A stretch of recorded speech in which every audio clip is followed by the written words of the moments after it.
What I'm going to talk about is a recent Wall Street Journal article that reported, and I quote, "In the quest to retain workers, companies are sharpening their focus on a very specific common goal, 90 days, end of quote. So what executives and human resource specialists are saying, if we can hold on to an employee for 3 months, that person is more likely to remain employed longer term. And in this high turnover environment, longer term is considered a year or more. And the hospitality industry in particular has been impacted by higher attrition than any other industry. So this has led restaurants, hotel operations, and others to roll out special bonuses, step up training, new programs to prevent new hires from quitting in their first 3 months on the job.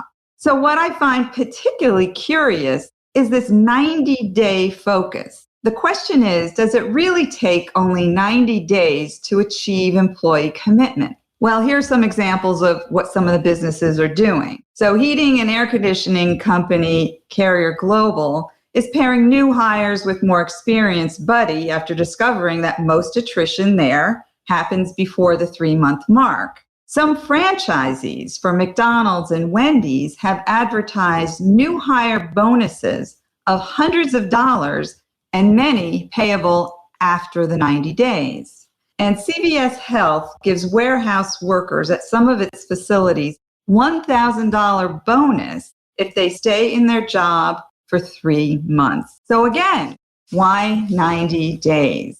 Well, employers have found that 90 days is typically enough time for workers to get into the steady routine of the job. And this is particularly important for hourly employees in high turnover industries like hospitality and manufacturing, where workers have plenty of other options. And there are other examples of employers flexing their power. For example, in June, the first Apple store in the country in Townsend, Maryland, voted to unionize. And unionization efforts are in the works at Starbucks.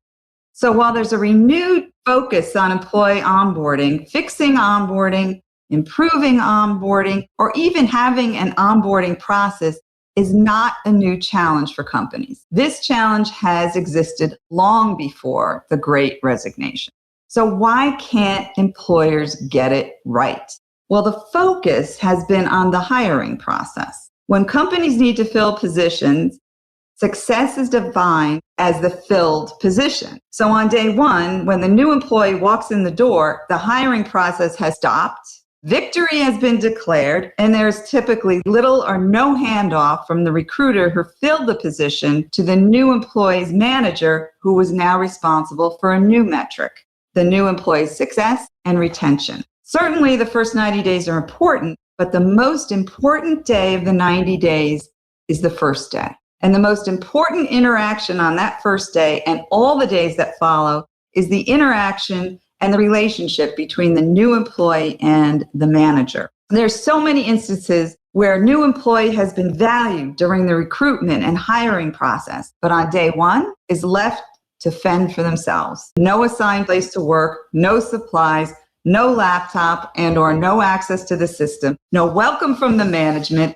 no introduction to coworkers, and all the goodwill that was created during the recruiting and hiring process is wiped out. Ironically, the solution for the hospitality industry and all industries is to be hospitable. Simply do the things that make a new employee feel welcome. Think of it as the start of a new relationship. So while this 90-day focus is important, a true relationship requires work every day and beyond the first 90 days. And the person responsible for that relationship is the manager. So while the focus on the first 90 days is progress, this is good. It's good to see it. It's good to see that onboarding, there's a shining the light on it. The effort and focus cannot stop at the 90-day mark. People need to feel valued on day one and every day after.